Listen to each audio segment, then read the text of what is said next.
अब देखते हैं प्रॉपर्टीज ऑफ कोलॉइडल सॉल्यूशन या कोलॉइडल सोल की प्रॉपर्टी। तो देखो, जैसे कि ट्रू सॉल्यूशंस होते हैं वैसे ही कोलॉइडल पार्टिकल्स भी या कोलॉइडल सोल भी उनके जैसे कुछ कोलिगेटिव प्रॉपर्टी शो कराते हैं। जैसे वेपर प्रेशर में लोअरिंग है, ऑस्मोटिक प्रेशर है, ये सब कोलिगेटिव प्रॉपर्टी ट्रू सॉल्यूशंस के साथ साथ कोलॉइडल सॉल्यूशन भी शो कराते हैं, वो भी एग्जिबिट कराते हैं।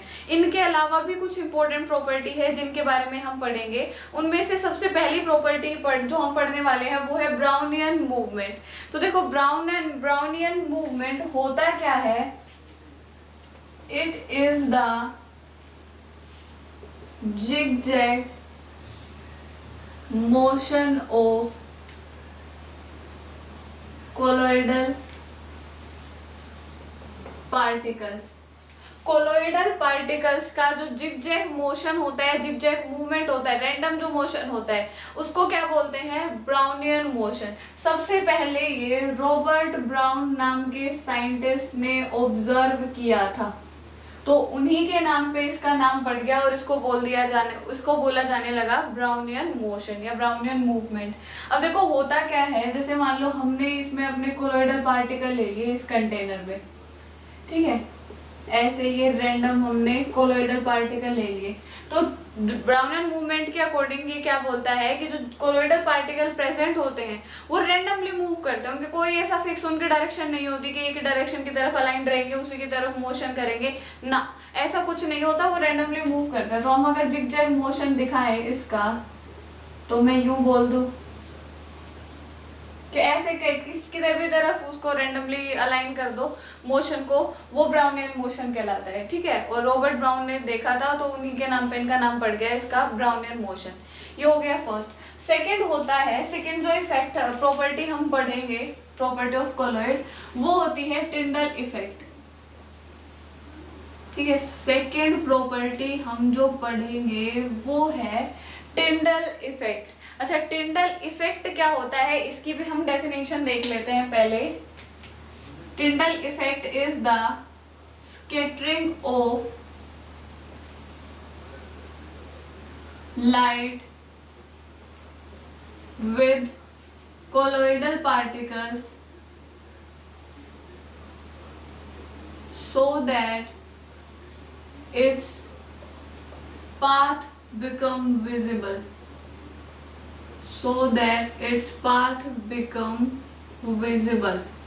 इस इफेक्ट को क्या बोला जाता है? Tyndall effect. ये बेसिकली प्रोसेस होती है जिसमें कोलॉइडल पार्टिकल्स के साथ या कोलॉइडल पार्टिकल्स के द्वारा कोई भी लाइट स्कैटर करी जाती है, और जैसे ही वो लाइट स्कैटर करेगी उस लाइट का पाथ क्या होता है? विजिबल होता है। और ये फिनोमिना जो हम पढ़ने वाले हैं ये स्पेसिफिकली शो कराए जाते हैं कोलॉइडल सोल के द्वारा, ट्रू सॉल्यूशन नहीं कराते ये सब। अच्छा देखो, होता क्या है, ये कैसे ये मूव करेगा? हमने ले लिया इनिशियली कोई सोर्स ऑफ लाइट, ठीक है, सोर्स ऑफ लाइट ले लिया।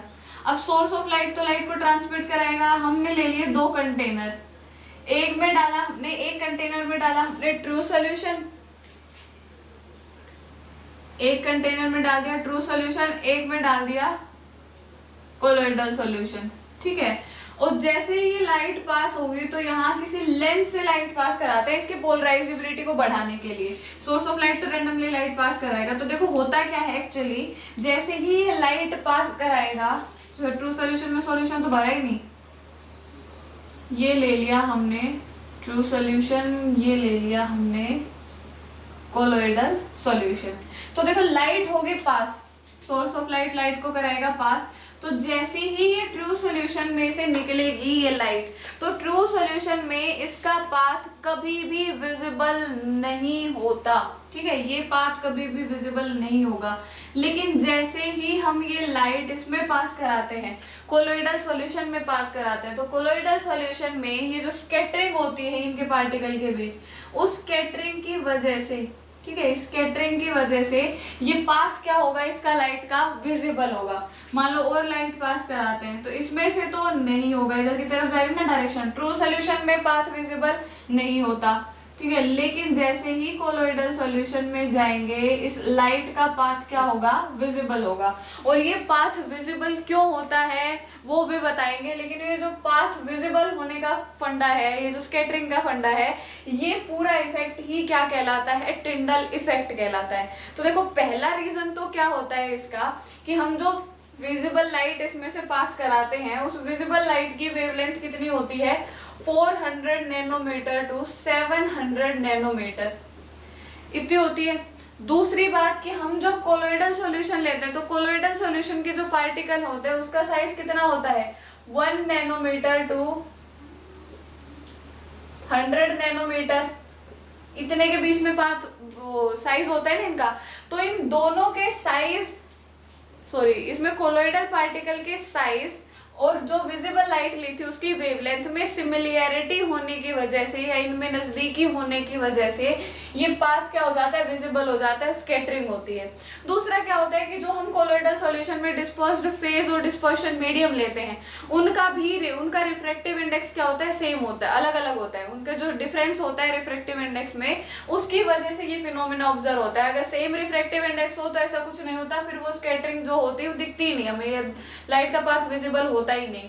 तो ये किसकी वजह से होते हैं, दो कारणों की वजह से, डिस्पर्स्ड फेज और डिस्पर्शन मीडियम के रिफ्रैक्टिव इंडेक्स में चेंज होने की वजह से, डिफरेंट रिफ्रैक्टिव इंडेक्स होने की वजह से। ठीक है, ये दो कारणों की वजह से होता है। नॉर्मल भी अगर हम डेली लाइफ में ऑब्जर्व करें तो अपन ने कई बार देखा होगा जब हम किसी कपड़े को चढ़काते हैं, ऐसे छिड़कते हैं कपड़े को, तो उसमें से ऐसे लगेगा जैसे लाइट के अगर कांटेक्ट में हो तो हमें ऐसे लगेगा जैसे उसमें से धूल के पार्टिकल निकल रहे हो, बट एक्चुअली वो धूल नहीं होती। अगर कोई साफ कपड़ा लेंगे तो भी उसमें से वो निकलेंगे, तो भी वो विजिबल ही होता है। वो किसकी वजह से होगा, टिंडल इफेक्ट की वजह से होता है। और भी कई सारे होते हैं जैसे ब्लू कलर ऑफ स्काई है ना, और ये होता है सनराइज और सनसेट के टाइम पे जो रेड कलर आता है, वो सब किसकी एप्लीकेशन होती है, वो सब टिंडल इफेक्ट की एप्लीकेशन होती है। क्या होता है, किन रीजन से होता है, क्या इसका प्रोसेस एग्जिस्ट करेगी, वो देख लिया हमने। Next property is charge on colloidal particles. तो देखो कोलोइडल सोल जो होती है वो उनके जो पार्टिकल होंगे वो भी चार्ज पार्टिकल रहते हैं। वो पॉजिटिवली चार्ज भी हो सकते हैं, वो नेगेटिवली चार्ज भी हो सकते हैं। तो उन्हीं बेसिस पे उनको दो हिस्सों में क्लासिफाई कर दिया जाता है। पहला होता है पॉजिटिव चार्ज्ड सोल्स और सेकंड होता है negative charged sols. Positively charge sol भी बोल सकते हो और नेगेटिवली चार्ज भी सोल भी बोल सकते हो। तो देखो जिन पार्टिकल्स पे पॉजिटिव चार्ज हो तो उनको तो क्या बोल दिया जाएगा, पॉजिटिवली चार्ज सोल। जिन पार्टिकल्स पे नेगेटिव चार्ज हो उनको क्या बोल दिया जाता है, नेगेटिवली चार्ज सोल्स। जैसे इनके एग्जाम्पल होते हैं, अगर हम पॉजिटिवली चार्ज एग्जाम्पल की बात करें तो बेसिक डाई अपने जितने भी होते हैं, ठीक है, बेसिक डाई जो होते हैं, बेसिक डाई मतलब जो एसिड बेस पे पड़ते हैं ना, वो वाला बेसिक डाई, जैसे मिथाइलिन ब्लू है, ये सब इनके पॉजिटिवली चार्ज के एग्जांपल होते हैं। हीमोग्लोबिन होता है, हीमोग्लोबिन एक्सेट्रा, इनके अलावा जो होते हैं ये सब किसके एग्जांपल होते हैं, पॉजिटिवली चार्ज सोल के। कुछ मेटल ऑक्साइड भी होते हैं। अच्छा, बात करें नेगेटिवली चार्ज सोल की तो कुछ मेटल्स होती है जैसे कॉपर, गोल्ड ना, सिल्वर, ये सब मेटल नेगेटिवली चार्ज सोल के एग्जांपल होते हैं। और मेटल सल्फाइड भी, मेटल सल्फाइड ये भी नेगेटिवली चार्ज्ड सोल के एग्जाम्पल होते हैं। तो ये हमने देखी। Next property, third property, charge on colloidal particle. तो चार्ज ऑन कोलोइडल पार्टिकल के बेसिस पे दो हिस्सों में क्लासिफाई करा, पॉजिटिवली चार्ज सोल से नेगेटिवली चार्ज सोल।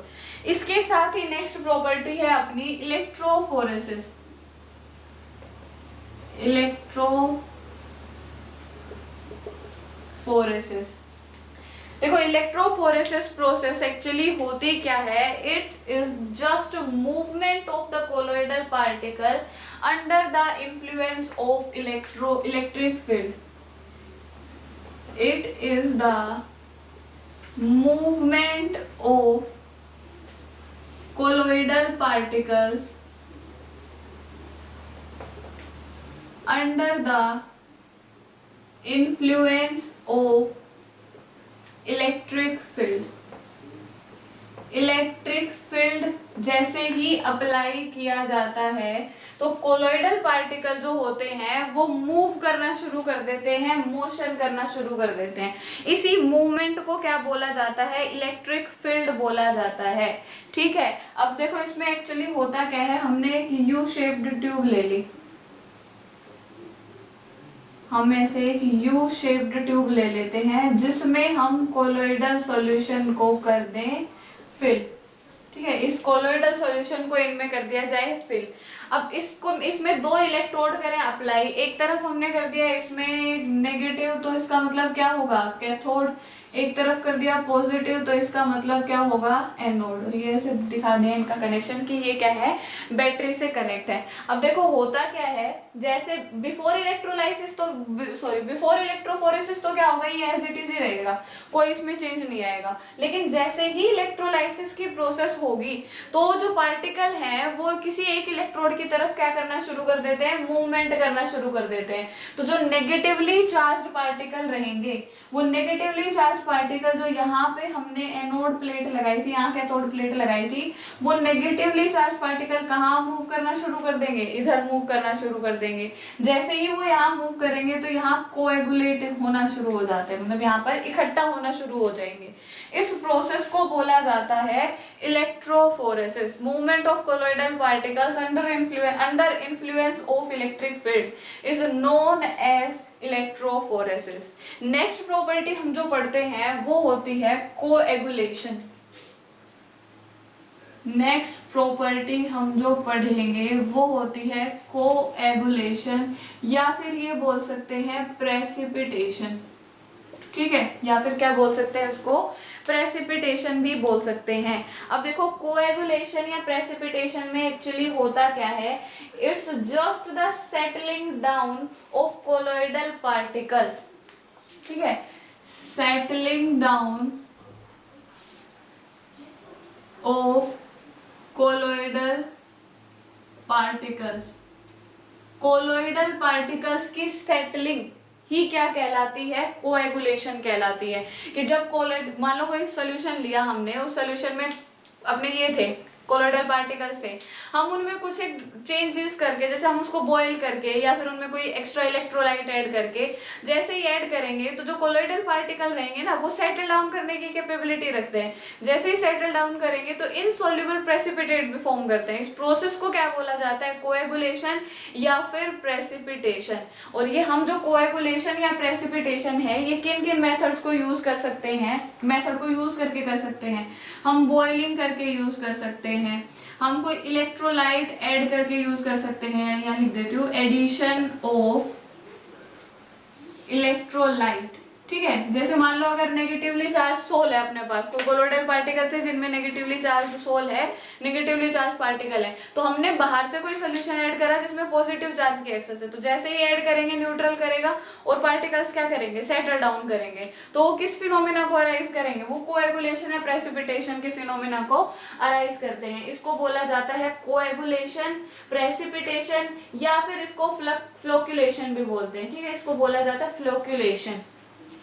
तीनों ही नाम बोले जाते हैं। इसको फ्लोक्यूलेशन वर्ड भी यूज किया जाता है मेनी टाइम्स, बुक में आप देखोगे कई बार फ्लोक्यूलेशन वर्ड भी यूज करेंगे।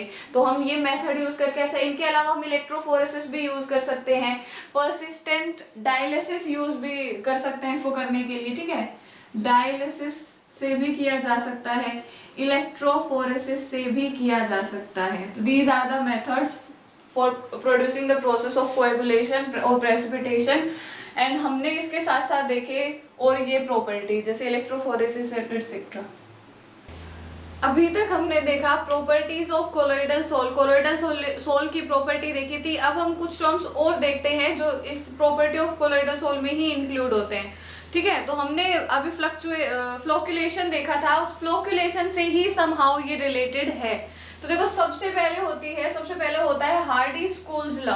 हार्डी-स्कूल्स लॉ के अकॉर्डिंग, तो हमने लिखा according to Hardy Schulze law, greater is the valency of active ions added, greater is its power to cause coagulation। हमें जितना coagulation कराना है हमें उतने ही ज्यादा number of active ion add करने पड़ेंगे, ठीक है। या फिर ये बोल दिया जाए कि कोएगुलेशन करने के लिए जो जिस भी जिस भी चार्ज सोल का अगर कोएगुलेशन कराना हो तो उससे ऑपोजिट चार्ज और ग्रेटर नंबर ऑफ वैलेंसी के साथ उसमें क्या कराएंगे, ऐड कराएंगे, तो वो कोएगुलेशन को प्रोसीड करेगा। जैसे फॉर एग्जांपल जैसे आर्सेनिक सल्फाइड अगर ले लो, तो आर्सेनिक सल्फाइड अगर या फिर उसके अलावा कुछ भी ले लो, कोई जनरल अगर सोल हमें दे दी नेगेटिवली चार्ज सोल, तो उस नेगेटिवली चार्ज सोल के लिए जो आयंस का ऑर्डर रहेगा वो क्या रहेगा, oppositely charge and greater valency वाला। तो नेगेटिव था तो हमने पॉजिटिवली चार्ज लिए, और ग्रेटर वैलेंसी जिसके ऊपर ज्यादा पॉजिटिव चार्ज वो जल्दी कराएगा। तो यहाँ था एल्यूमिनियम +3, फिर आया बेरियम +2, फिर आया सोडियम +1। ऐसे ही ये क्या करते रहेंगे, ग्रेटर वैलेंसी वाले आगे और लोअर वैलेंसी वाले पीछे, ये हो जाता है। सिमिलरली अगर हमें कोई पॉजिटिवली चार्ज सोल दी जाए तो उस पॉजिटिवली चार्ज सोल के लिए, सॉल्यूशन के लिए जो ऑर्डर रहेगा वो पहली बात तो दिमाग में बैठाएंगे कि पॉजिटिवली चार्ज सोल है तो उसके लिए आयंस कैसे रहेंगे, फ्लोक्युलेटिंग आयंस, नेगेटिवली चार्ज। और हायर वैलेंसी के लिए तो नेगेटिव में भी हमने ये ले लिया हेक्सासाइनोफेरेट के लिए आयरन ये ले लिया, अच्छा, जिसपे -4 का वो था वैलेंसी थी। उसके बाद ले लिया हमने फॉस्फेट -3 और सल्फेट -2। तो वैलेंसी का ऑर्डर फिक्स हो गया कि अपन हायर वैलेंसी को आगे रखेंगे, लोअर वैलेंसी को पीछे रखेंगे। ये हार्डी-स्कूल्स लॉ का कहना था, ठीक है। ये हो गया अपना हार्डी-स्कूल्स लॉ।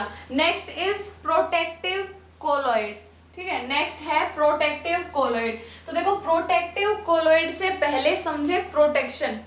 तो प्रोटेक्शन क्या होती है, कई बार जो रेंडरिंग प्रॉपर्टी होती है लायोफोबिक कोलॉइड्स की, ठीक है, लायोफोबिक कोलॉइड्स की रेंडरिंग प्रॉपर्टी की वजह से उनमें कोएगुलेशन कराना काफी टफ होता है। तो हम उनको कोएगुलेट कराने के लिए क्या किया जाता है, लायोफोबिक में लायोफिलिक सोल को ऐड कराते हैं। वो लायोफिलिक सोल उनको प्रोटेक्ट करते हैं। ये प्रोसेस प्रोटेक्शन होती है, और जो लायोफिलिक सोल प्रोटेक्ट का काम करते हैं वो क्या होंगे, प्रोटेक्टिव कोलॉइड्स। जैसे देखो अगर एग्जांपल लिया जाए, हमने ले लिया ये लायोफोबिक कोलॉइड, लायोफोबिक कोलॉइड, ये बिफोर प्रोटेक्शन की सिचुएशन है। जैसे ही प्रोटेक्शन कराया लायोफिलिक कोलॉइड ने, तो लायोफिलिक क्या आ जाएंगे, इसको सराउंड करना शुरू कर देते हैं, इसको ऐसे प्रोटेक्ट करना शुरू कर देंगे। ये क्या है, लायोफिलिक कोलॉइड्स, ठीक है। ऐसा ये होते हैं प्रोटेक्टिव कोलॉइड्स की। वो जो कोएगुलेशन थी वो रेंडरिंग प्रॉपर्टी की वजह से लायोफोबिक में कम हो रही थी, तो उसको इंक्रीज करने के लिए, बूस्ट करने के लिए लायोफिलिक क्या करते हैं, उनको प्रोटेक्ट करते हैं, तो वो प्रोटेक्टिव कोलॉइड कहलाते हैं। Last is our gold number. देखो गोल्ड नंबर क्या होता है, हम क्या बोल सकते हैं गोल्ड नंबर में, गोल्ड नंबर के रिलेटेड जो डेफिनेशन होती है गोल्ड नंबर में, कि जब भी स्टैंडर्ड या फिर ये बोल दो 10 ml स्टैंडर्ड गोल्ड सोल में, कब, जब उसमें 1 ml of 10% sodium chloride add किया हुआ हो।